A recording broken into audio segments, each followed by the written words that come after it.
प्रिय विद्यार्थी, आज बैक्टीरियल क्लासिफिकेशन या क्लासिफिकेशन ऑफ बैक्टीरिया में आप सभी का स्वागत है।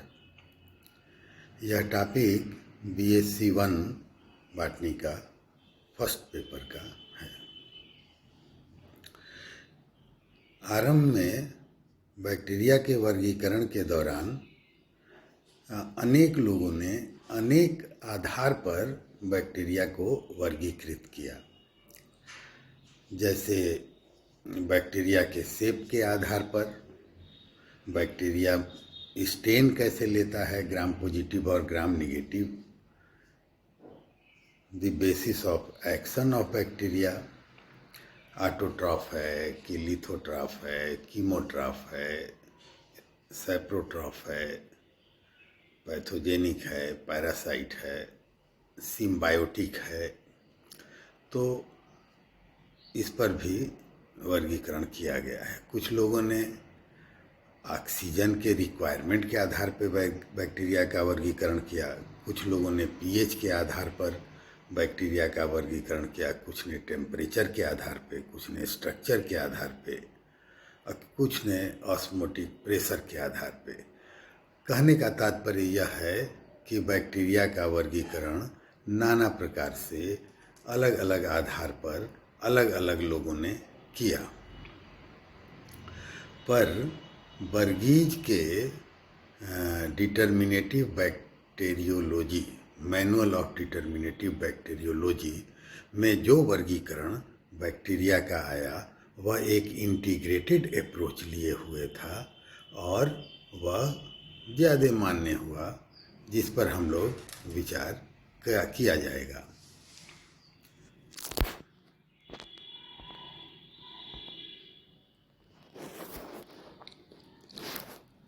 इन्होंने बैक्टीरिया को, बर्गीज साहब ने अपने वर्गीकरण में बैक्टीरिया के इनको प्लांट किंगडम के प्रोकैरियोटा में रखा और फिर उन्होंने इसे 19 ग्रुप में डिवाइड किया।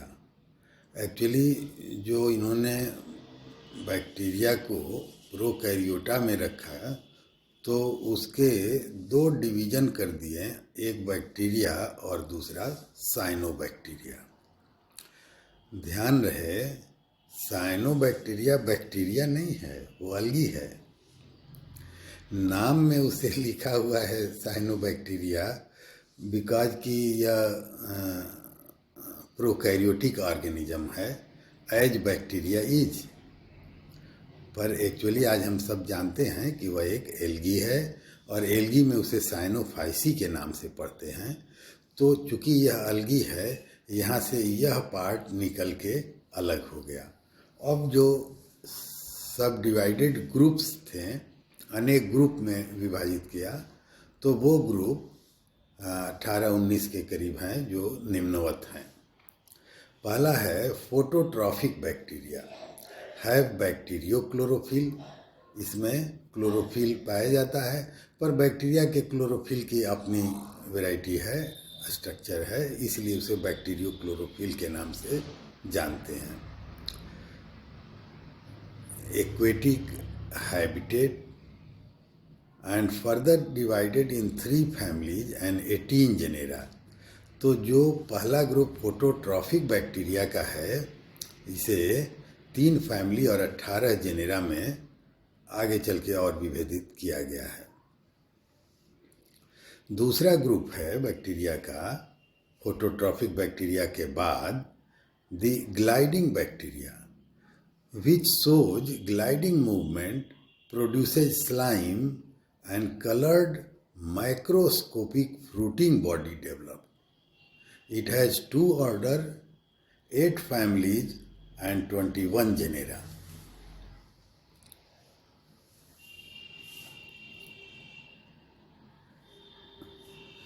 फिर इन्होंने बताया sheathed bacteria are rod shaped, filamentous and have sheath of iron और मैंगनीज। इसमें 7 जेनेरा है। Appendaged bacteria produces hold fast or filaments, prostheca. They multiply by budding. यह एपेंडेज बैक्टीरिया के मुख्य आधार थे. Spirochaete is a slender, flexus and helically coiled bacteria. Spiral and curved bacteria, ये another group है. They are like spirochete, ये होते तो हैं स्पाइरोकीट अभी ऊपर में जो बताया उसी के समान, but have rigid cell wall, इनमें सेल वॉल रिजिड होता है.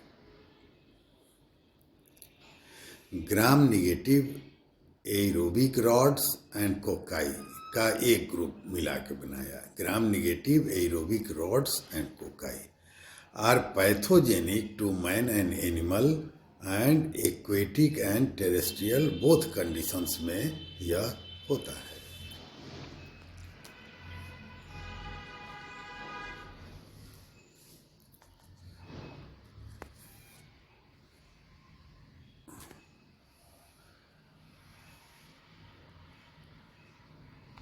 Gram-negative bacteria anaerobic rods are pathogenic to man and animal and plants and lives in all set of environment.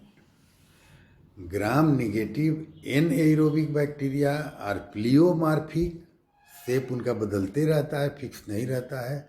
Obligates and lives in oral cavity, intestine and fecage. Gram-negative cocci and cocobacilli are motile aerobes which occurs in mucous membrane. Gram-negative anaerobic cocci are they are not motile and lives in pair or chain. Gram-negative chemolithotrophic are autotrophic, lives in soil and non-pathogenic.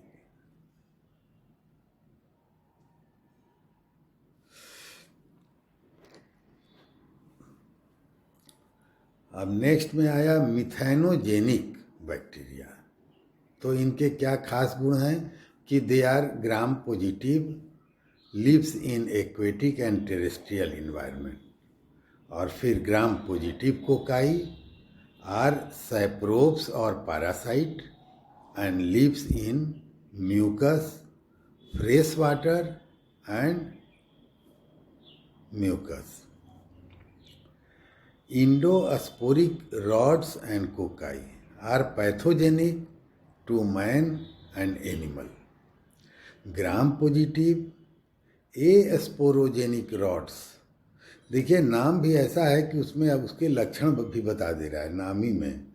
ये group है जैसे ग्राम positive asporogenic rods, तो rod उनका shape हो गया. और एस्पोरोजेनिक spore producing नहीं है. और ग्राम पॉजिटिव, ग्राम स्टेन से जब कलर किया जाता है तो ग्राम स्टेन उससे बैक्टीरिया उस स्टेन को पकड़ता है. तो they are found in milk products. ये कहाँ पाए जाएंगे? मिल्क प्रोडक्ट में. Actinomycetes are pleiotrophic branched filamentous bacteria and may pathogenic and yield antibiotics. Actinomycetes नाम के जो बैक्टीरिया के ग्रुप है, एक तो प्लियोट्रॉफिक है, दूसरे ब्रांच्ड फिलामेंटस स्वरूप में पाए जाते हैं और यह पैथोजेनिक होते हैं और एंटीबायोटिक भी इनसे प्राप्त होता है. Rickettsia are non motile, pathogenic and smallest bacteria. Rickettsia group जो है यह नॉन पैथोजेनिक है, यह पैथोजेनिक है, नॉन मोटाइल है और स्मॉलेस्ट बैक्टीरिया है. और तब लास्ट ग्रुप के रूप में इसमें माइकोप्लाज्मा को ऐड कर लिया गया, that lack true cell wall. इसमें सेल वॉल नहीं होता है, ये भी पॉलीमार्फिक होता है. And have triple layered non rigid cell wall. Cell wall इसके रिजिड नहीं होते हैं। कहने का तात्पर्य यह है कि ट्रू सेल वाल नहीं होता है और triple layered non rigid cell wall पाया जाता है। सेल वाल और नॉन रिजिड का मतलब समझिए कि सेल वाल ही वह स्ट्रक्चर है जो प्लांट किंगडम का स्पेसिफिक फीचर है और यह सेल को रिजिडिटी प्रोवाइड करता है और सेल को एक शेप दिए रहता है। तो यहाँ पर माइकोप्लाज्मा के केस में कहा जा रहा है कि ये पॉलीमार्फिक है, माने शेप चेंजेबल है, और सेल वाल जो होता है वो ट्रू सेल वाल नहीं है नेचुरली, बाकी सब जगहों से भिन्नता है उसमें, और ट्रिपल लेयर्ड नॉन रिजिड होता है। तो ये तो एक्चुअल क्लासिफिकेशन जो आपको ध्यान में रखना है वो यही क्लासिफिकेशन है। पर आप लोग गौर करिएगा कि हमने बताया कि और भी भिन्न भिन्न आधार पर इसे बैक्टीरिया को वर्गीकृत किया गया है, पर बर्गीज मैनुअल में जो बैक्टीरिया का क्लासिफिकेशन आया यह मोस्ट स्टैंडर्ड क्लासिफिकेशन है बैक्टीरिया का, और यह इंटीग्रेटिव अप्रोच लिए हुए रहा। मतलब एक कैरेक्टर के आधार पे नहीं रहा, आर्टिफिशियलिटी इसमें नहीं रही। इसने ग्रुप ऑफ कैरेक्टर अलग अलग प्रकार के लेके और उसके आधार पे वर्गीकृत किया। तो आप देखेंगे कि मान लीजिए ऑक्सीजन रिक्वायर के आधार पे आप एक बार वर्गीकृत करते हैं एरोब एनएरोब, तो उसने एरोबिक के साथ उसका शेप जोड़ दिया, उसका और कैरेक्टर जोड़ दिया और तब उसका नामकरण भी किया है उस प्रकार से, और उसी प्रकार से उसे अलग करके ग्रुप बनाया है। तो यह based on several character, if a classification is being proposed, so that is natural one and more important and more homogeneous, therefore important. तो देखिए अब एक शेप क्या, अब मैं ये जो आगे बताऊंगा तो मैं सिर्फ यही बताऊंगा कि देखिए इंटीग्रेटिव अप्रोच के कारण क्यों बर्गीज वाला बैक्टीरियल क्लासिफिकेशन महत्वपूर्ण है, और बाकी देखिए क्लासिफिकेशन कितने हल्के टाइप के आपको लगेंगे। देखिए on the basis of shape देख लिया और उसी के आधार पे बता दिया कि कोकाई है कि बैसिलाई है। ठीक है, अब कोकाई में कह दिया कि 2 सेल यदि लगे हैं तो डिप्लोकोकाई और स्ट्रेप्टोकोकाई और सार्सिनिया और टेट्राड और स्टेफिलोकोकाई, यह मात्र शेप के आधार पर है। अब उसके बाद ये कह दिए डिप्लोबैसिलाई, एग्जाम्पल क्लोस्ट्रीडियम, कोकोबैसिलाई, फिर एग्जाम्पल दिया हुआ है आपके स्क्रीन पर, फिर वाइब्रियो, फिर स्पाइरल और स्पाइरोकिट। तो देखिए ये एक वर्गीकरण है। आप किसी चीज़ का जान भी लिए कि इसका शेप ऐसा होता है, इसका शेप ऐसा होता है, कोई रॉड जैसा है और कोई सर्कुलर है, और उसके बाद आपने जान लिया कि 2 सेल एक साथ रहते हैं या 4 सेल एक साथ रहते हैं या ग्रुप में एक साथ रहते हैं। It does not gives you much information, ठीक है ना। तो इसलिए इस तरह के क्लासिफिकेशन आर्टिफिशियल माने जाते हैं, और निश्चय ही बर्गीज वाला क्लासिफिकेशन आप खुद समझ रहे हैं अब कि ये उससे बेहतर, इससे बर्गीज वाला बेहतर है जो 18 ग्रुप आपको मैं बताया माइकोप्लाज्मा ऐड करके। On the basis of staining, अब देखिए स्टेनिंग के आधार पे, फिर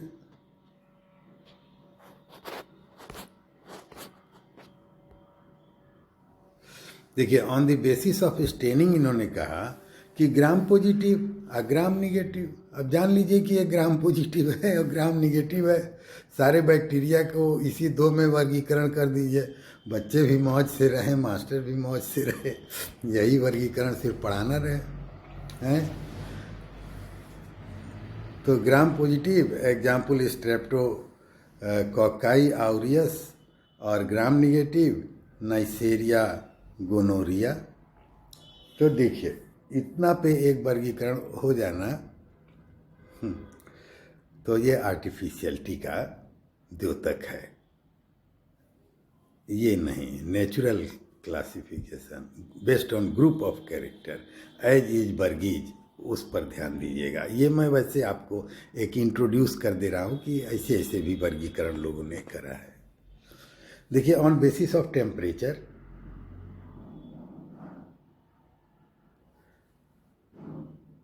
साइक्रोट्रॉप्स, example मीजोट्रॉप्स,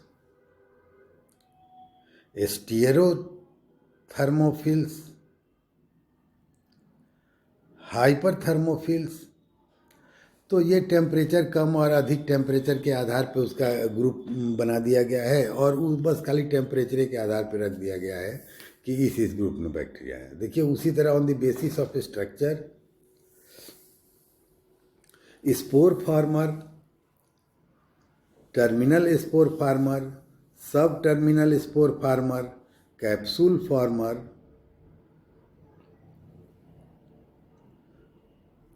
flagella, monotrichous, amphitrichous, lophotrichous, peritrichous, atrichous, जिसमें फ्लैजिला है ही नहीं, तो ऐसे फ्लैजिला के आधार पे हो गया। On the basis of oxygen requirement, obligate aerobes और फैकल्टेटिव एंड एरोब्स।